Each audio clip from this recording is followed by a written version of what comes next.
How's everyone doing today? Good. Glad to hear. Be sure to write that down. It will be on the test.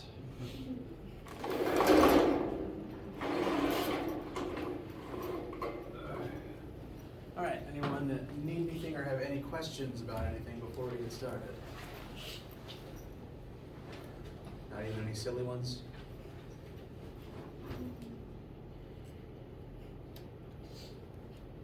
Do you have any questions? I mean, generally speaking, lots. When will we have cold fusion? Why can I not teleport at will? How can I teleport at will?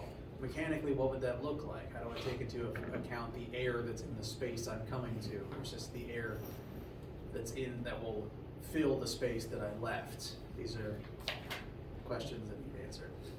I got you. What are the deeper questions of life, huh? Well, more so, how do I hand wave the sci-fi stuff that I want in real life? I gotcha. Any question? All right, so main plan for today is to continue on in chapter 2. Last time we discussed normal force and friction, and the fact that those two things are related. We'll start with some friction review, and then we're going to continue talking a bit about friction and like applications of force. Anyone need anything before we get started? Actually, I did too. On the homework, there's like a bunch of blocks trying to put the net force. That's a great question, actually. I've looked at that problem for probably like an hour, still can't get it. Well, let's take a look at it together. Please, there we go. Student, there we go. I'm actually glad you asked, because I think this is a good one to look at as a group. All right, so this is chapter 2 homework question number 2. This question asks you to examine these various drawings which show a cube moving in various situations. We've got situations where it's sliding down a ramp, sliding up a ramp, being thrown through the air. And in all of these different situations, you've been tasked with determining what direction the net force is acting on the cube. So for each situation, there's 6 of them. There's 2 more below the cutoff. There's this little box right here where you've been asked to take these answers and drag them into the boxes to designate what direction the net force is pushing for each of these cases. And remember, since it's asking about net force, Newton's second law tells us that net force equals mass times acceleration. And furthermore, since the force and the acceleration are both vectors in this formula, whatever direction the net force is pointing is the direction the object will accelerate in. So I think the best method to employ here when looking at each of these pictures is to try to determine what direction the object is accelerating in, if it's accelerating at all. And that direction of acceleration will be the direction of the net force, since the net force is what's causing the acceleration. So, first case, a block slides down a frictionless plane. It's just going to be a ramp here where friction has been eliminated for the sake of simplicity. And if you put any object on a slick ramp, what direction is it going to slide in? Down. Down the ramp. Does it move down the ramp at constant speed, or does it accelerate and get faster and faster? It accelerates, especially in a frictionless environment. It naturally wants to accelerate down the ramp, and with no friction, it's going to do so very quickly. So the object is moving down the ramp, it's accelerating down the ramp. That means the net force must push down the ramp. So the box you'd want to put here would be this one. Now, next question. A block slides up a frictionless plane. Now, this yellow arrow does not represent the acceleration necessarily. This yellow arrow here represents that the box is initially sliding up the ramp. And you can build a ramp, and kind of wish I had one actually.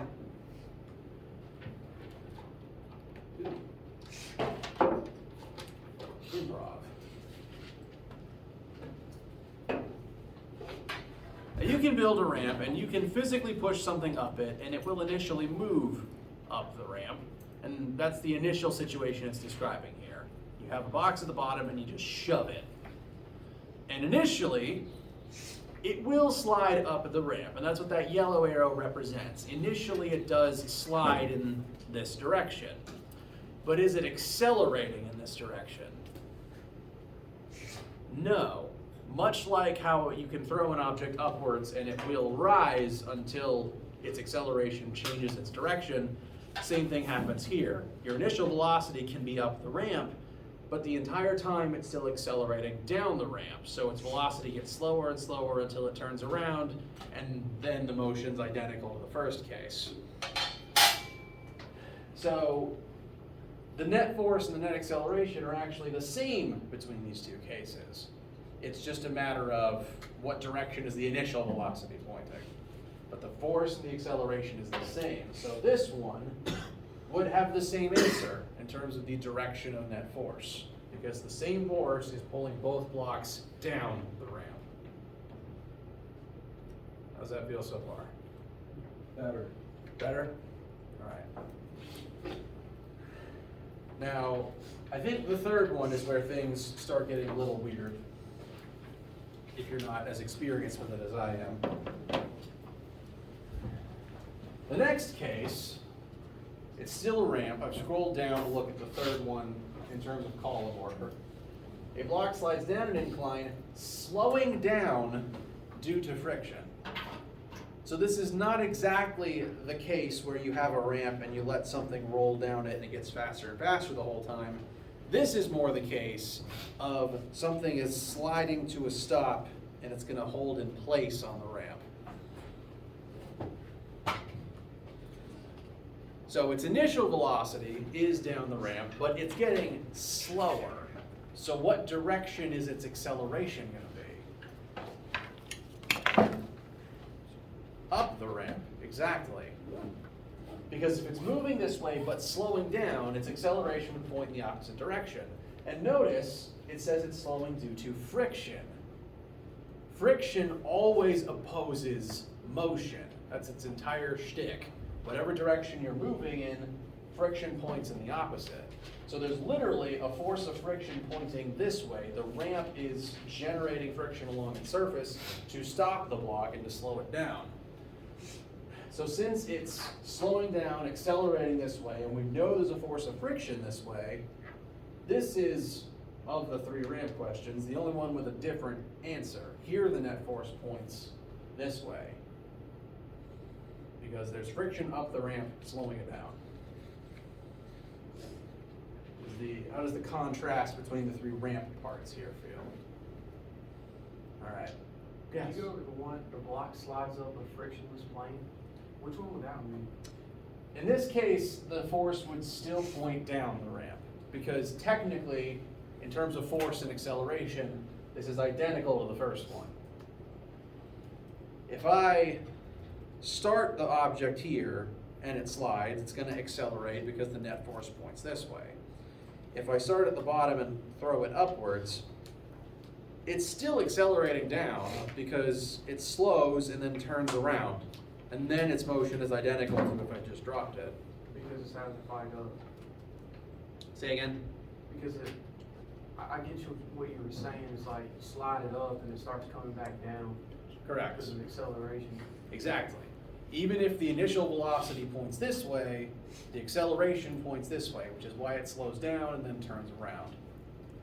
Basically identical to how you can throw something upwards and it's still accelerating down the whole time, which is why it slows down and turns around.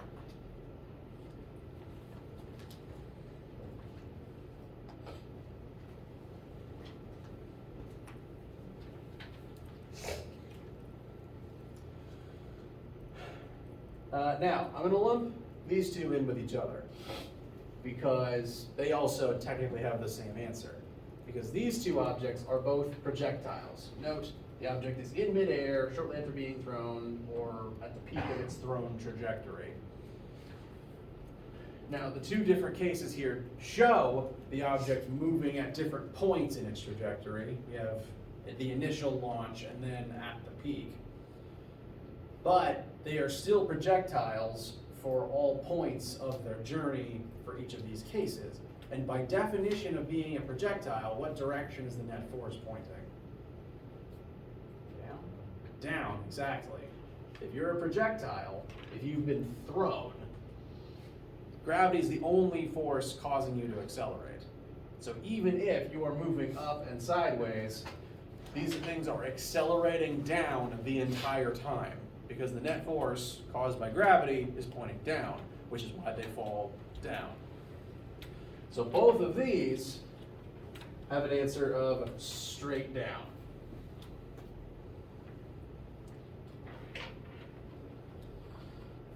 Now the last one, lower right. A block slides along a flat, frictionless plane. It's frictionless, so there's no force of friction to worry about, and it's not moving up or down because it's just gliding across a flat surface. Do you think there's a net force here?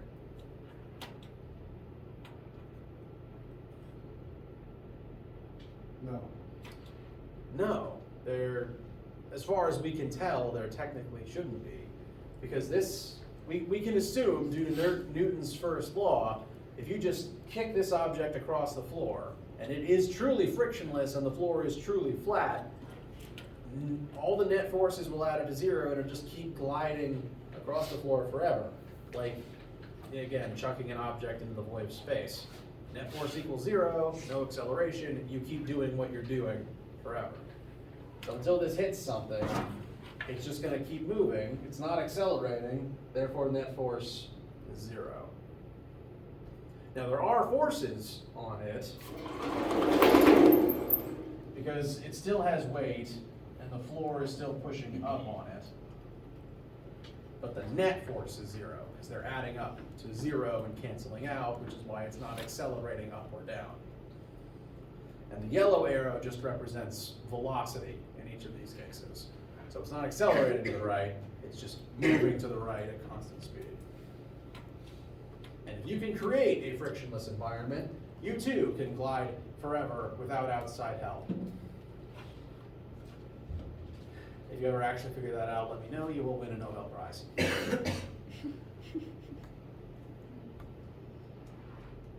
Or destroy the world. Not sure which comes first.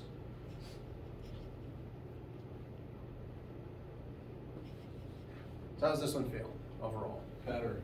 Excellent. This one's, I know most of my word problems are kind of puzzly, but this one's literally a puzzle.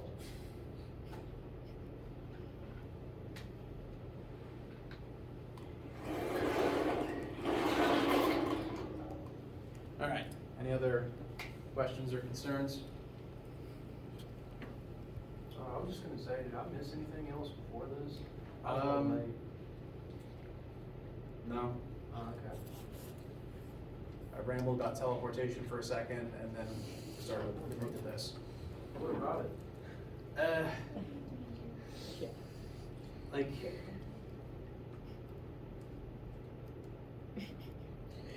the way the teleportation is portrayed in most sci-fi and fantasy, you just kind of vanish and reappear somewhere else, right?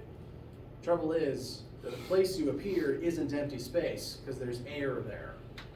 So like, what happens to the air that was there? Does it switch places with where you were originally? Do you just poof out from a single point and push the air outwards, which would be awful in terms of the pressure path involved? Furthermore, that means you leave behind a vacuum gap where you left, where air would get sucked in. But maybe that's secretly why Nightcrawler makes a noise when he teleports. It's just air expanding and contracting.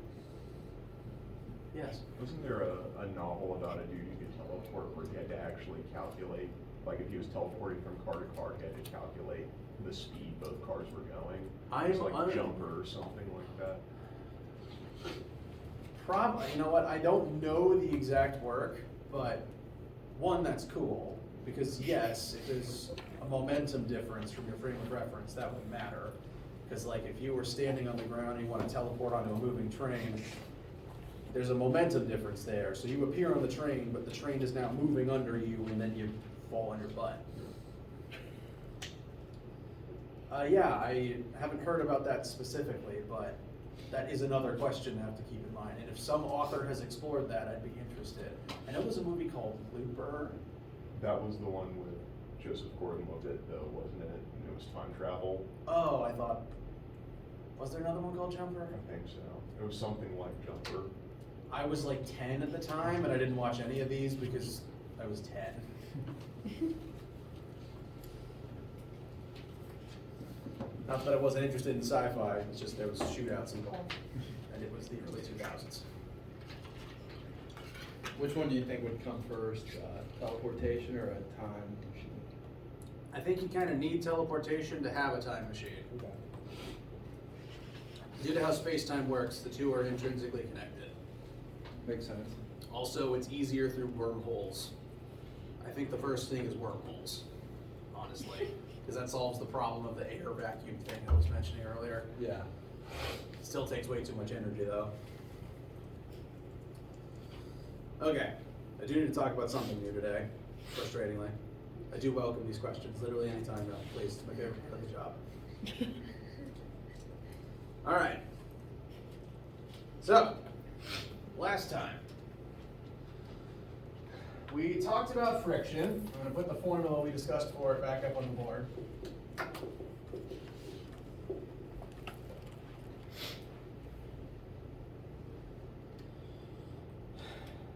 Friction opposes motion, so if one object tries to slide across another one, the surface will fight you because of how the surfaces interlock and would not like to grind against one another.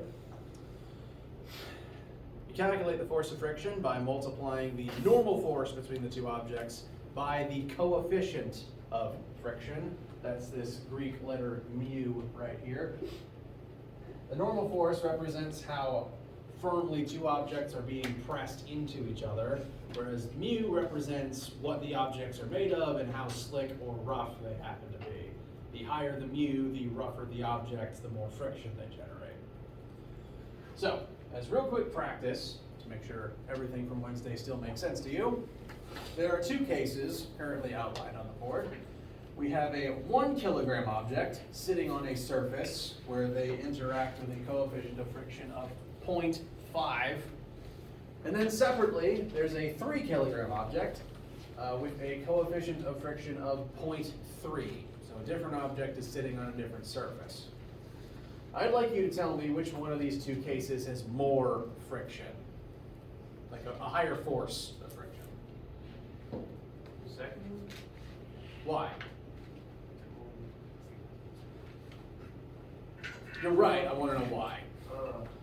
Because it's heavier? Yes, it does have more mass, it will be heavier.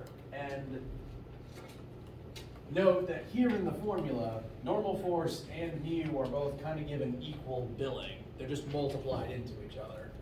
It's not like one of them is squared or cut in half or anything like that. So, going from the first case to the second case, the coefficient of friction drops by a little less than half, but the mass is tripled. And so overall, case 2 will have more friction in it, but I will show you the calculation for that. Force of friction A.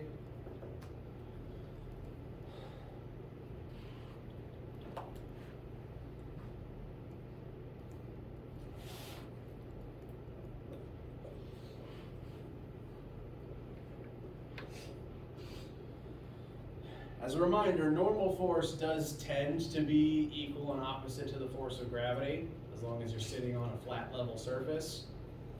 So for the normal force here, I plugged in the mass times 9.8, and then this is the mu that was presented in the first part. So this would be 4.9 newtons of friction.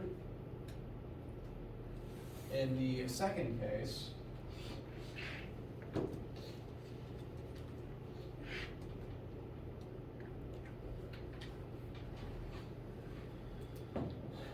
Same basic math, but replace the mass and the mu with those listed in part B.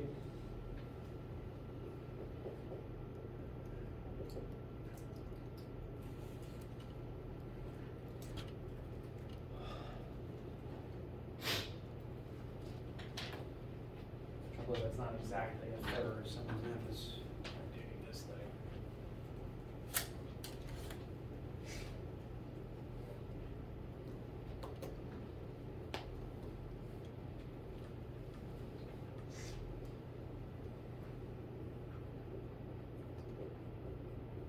About 8.82 newtons. We got this by the mass tripling, but at the same time, the coefficient of friction was cut down by a little less than half. So the answer isn't double or triple, it's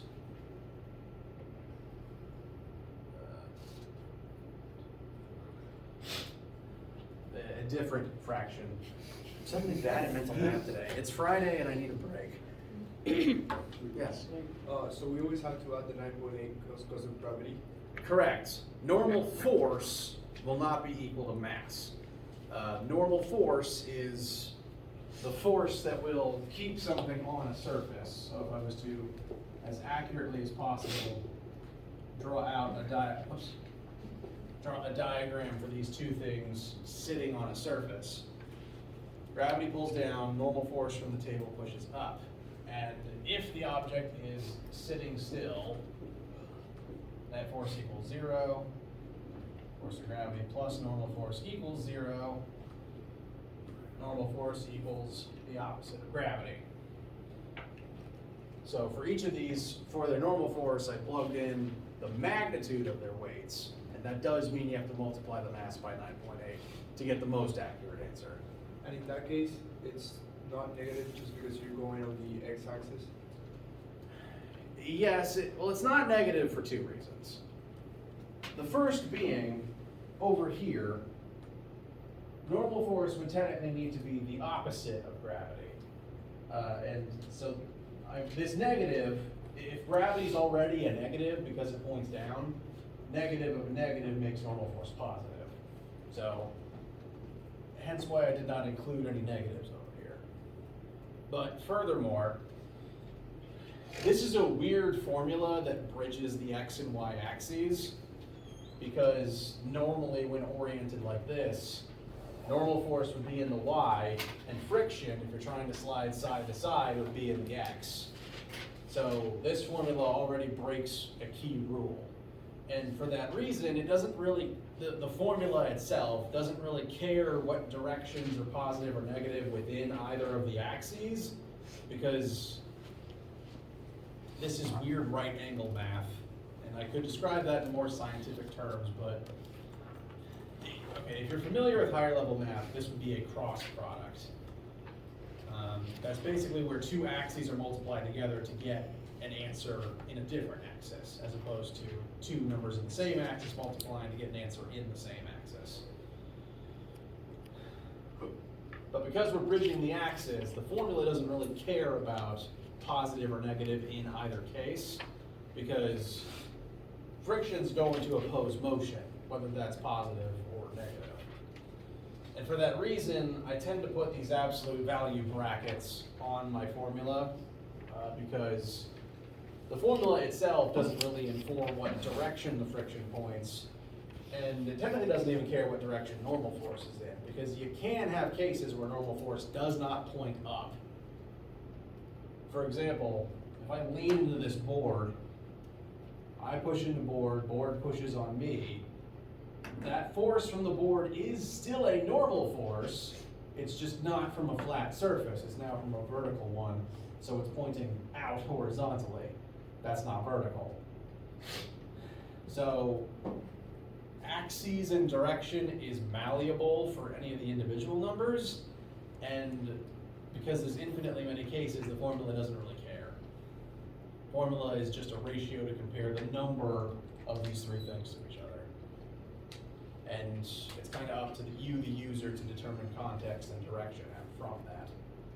Because the key with friction is it always opposes the motion. So whatever direction the motion is in, friction is automatically set to be in the opposite. Because you can get the same number for friction whether you're pushing this way or this way.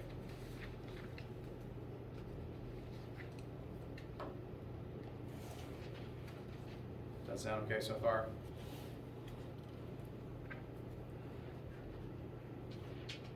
Okay.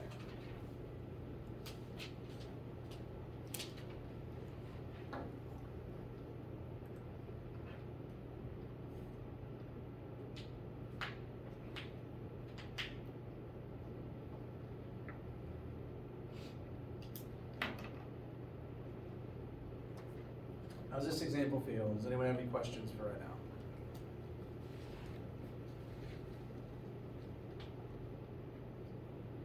Okay.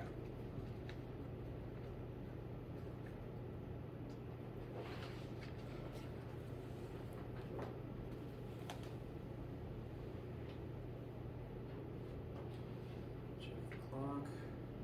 Okay. So, the normal force and friction feel all right. Now, in this class, we're going to pretty much be building on previous topics all year. So I want to make sure that the principles of normal force and friction and the other forces we've discussed, like gravity and tension, feel like a solid foundation before I now start adding new stuff onto them. We've talked about different types of forces. Now we're going to continue talking about the different types of things that forces can do, different concepts that forces relate to. And friction and gravity and all those things are going to come up repeatedly throughout all of these cases. So we'll be referring back to this over and over again. In fact, next week's lab is going to be an investigation of friction, among other things. Now, I mentioned that friction is a big old pain because it slows things down, makes constant motion difficult, and it takes energy from objects to turn into heat. Now, I haven't elaborated on that point yet, but you've demonstrated the fact that friction can do that in the past, because when you rub your hands together, what happens? It's up. They heat up. What's happening here is when friction activates, when friction exerts a force on something, as two objects slide across each other due to friction, that force of friction is taking energy away from the two sliding objects and turning it into heat, which friction just does whenever it activates. Anytime a machine has ever overheated, odds are it's because it has accumulated thermal energy because of friction, and now it's too hot to function correctly.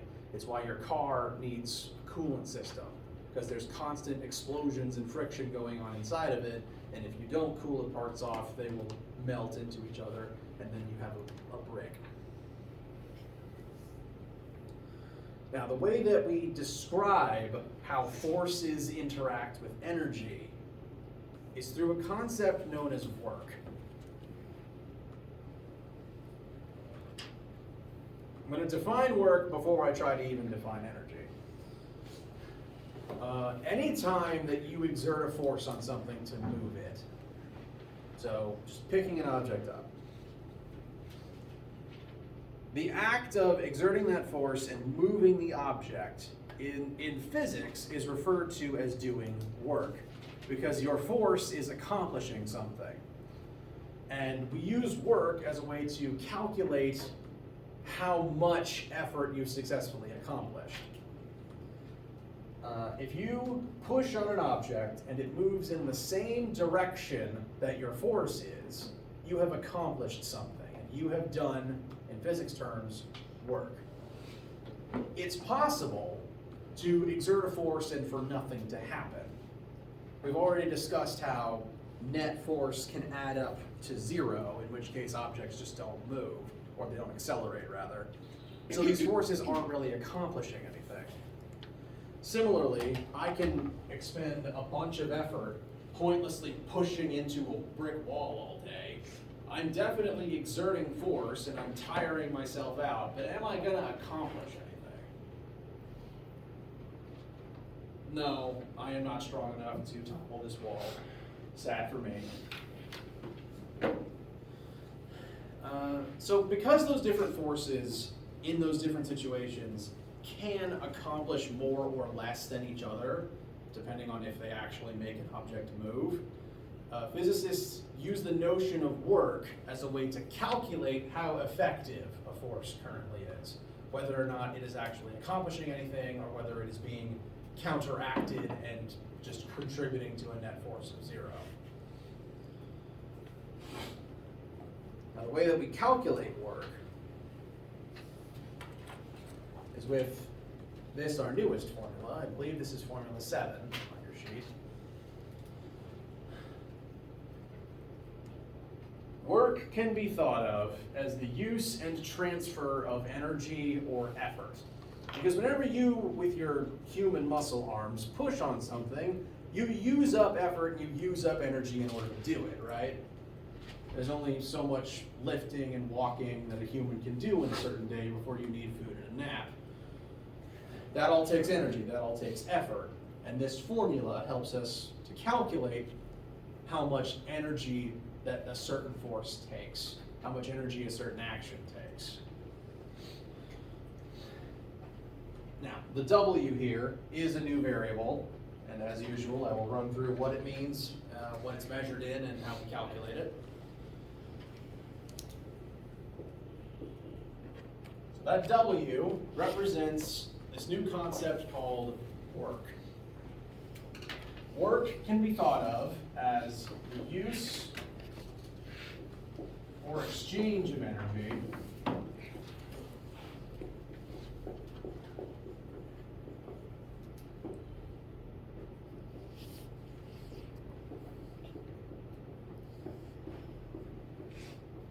also be thought of as the amount of effort that you successfully accomplish. Because in order to do work, you have to actually make something move. Again, if I just push into this brick wall, nothing's moving, I'm not accomplishing anything. If you actually do the mathematical definition of work, you successfully make something move and you're able to measure how much it moved, and therefore measure how much effort you actually got done. So, bless you. Work, the use or exchange of energy. I will define energy more formally today or on Monday. Can be thought of how much you accomplish in a certain action, how much you accomplish with a certain force. So I will add accomplished effort with a force. Requires both force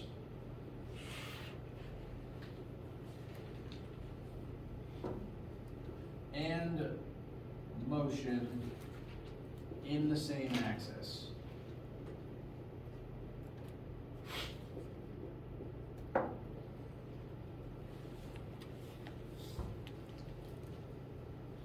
Now, to look at the rest of this formula real quick, to kind of explain what I mean by that last point. Work is equal to force times displacement. In terms of physics, if you want to accomplish work, you have to exert a force on something, and it then has to move as a result of that force. So, I pick up this piece of metal. I exert a force to lift it, and it moves some distance. That distance can be in the y-axis. You can swap the delta x for a delta y. As long as the object moves in some measurable distance as a result of the force that you are exerting, then you have done a certain amount of work on the object. You have accomplished something. And the more force you exert, or the farther you push something, the more work you accomplish. Likewise, this also means that you use up more energy in that action. If it's moving day and you have to push a particularly heavy object around your room, that takes a lot of force. So a bigger force, even for a small, distance that you push something, still generates and uses more work. It takes more energy out of you to use more force to push something, right? you feel more tired afterwards. So again, that's why that W can be thought of as the energy you used and the amount of effort you accomplished.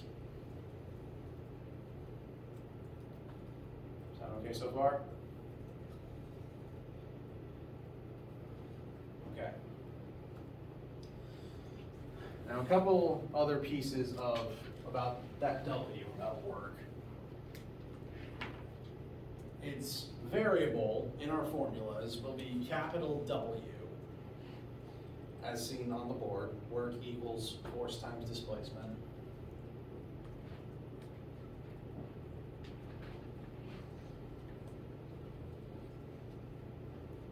And it is measured in a new unit called joules.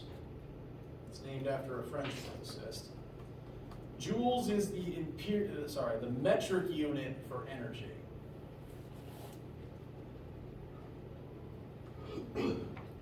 Now, no wrong answers here. Who's heard of a joule as a unit before? Okay, cool. Now to everyone else in the audience, you may be, well actually frankly everyone in the audience, you may be more familiar with calories as a unit of energy. If for no other reason than that's usually what's written on your food packaging. But especially if you've taken chemistry, you might have used calories as a unit of heat or of some other type of energy in a reaction before. Calories is one of the units of energy. You eat food with calories in it so that your body has energy to do things. So there's calories, there's energy stored in your body so that you can exert force and do work. Work in this class will be measured in joules, which is again another unit for energy. So you can convert between calories and joules. I believe in terms of food calories,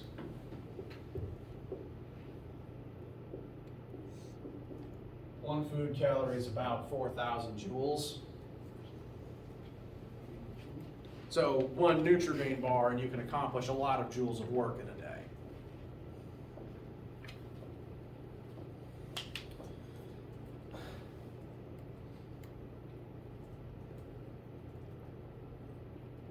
Lost my train of thought.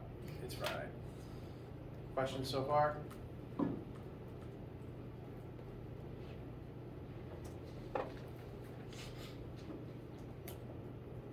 Okay.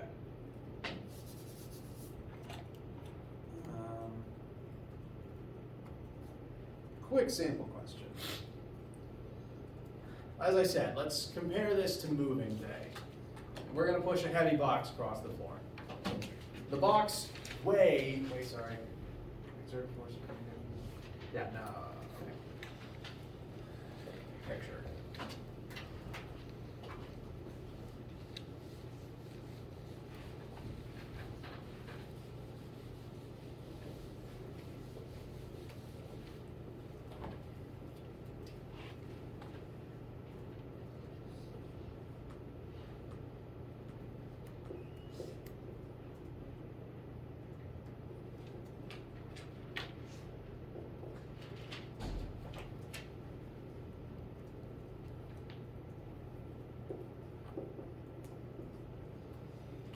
So it's moving day. We have a very heavy box. It weighs 100 newtons.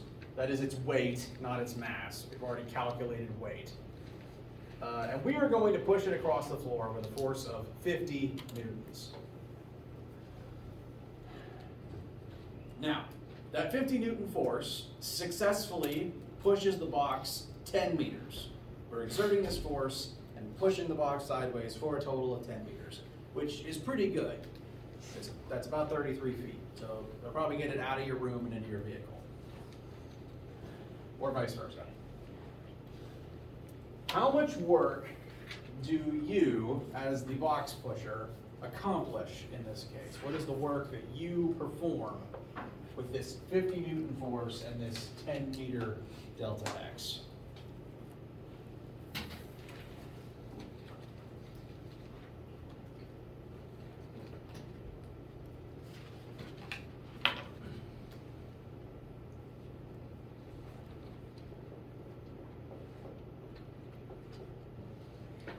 Work is equal to the force you exert times the displacement that you successfully cause the object to move with that force. So, exert a 50 Newton force, push the box 10 meters, and yes, you have accomplished 500 joules worth of work. This means that that would be about 1/8 of a calorie in terms of the food you ate that day.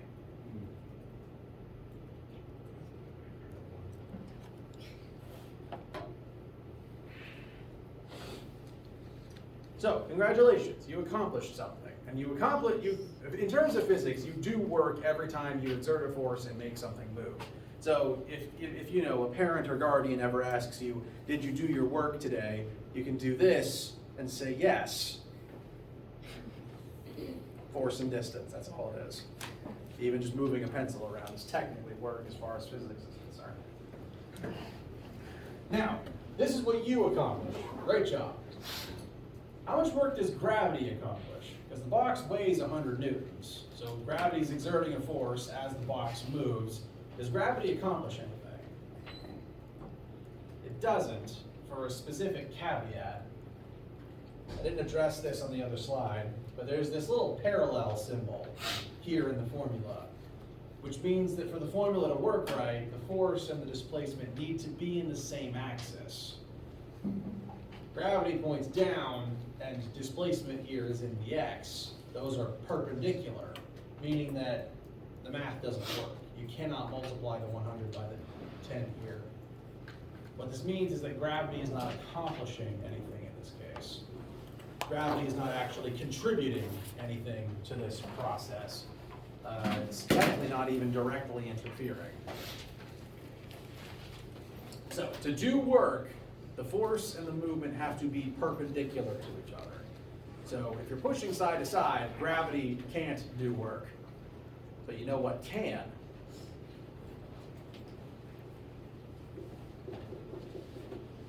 Friction. Because if you push something to the right, friction would point to the left. That's the same axis, even if it's the opposite direction. So the thing that we'll be exploring next week is the idea that friction can do work, and that's why it takes energy away from stuff. Questions for right now? All right. Keep looking over the homework over the weekend, but more importantly, have a nice weekend. Have yummy snacks and sleep.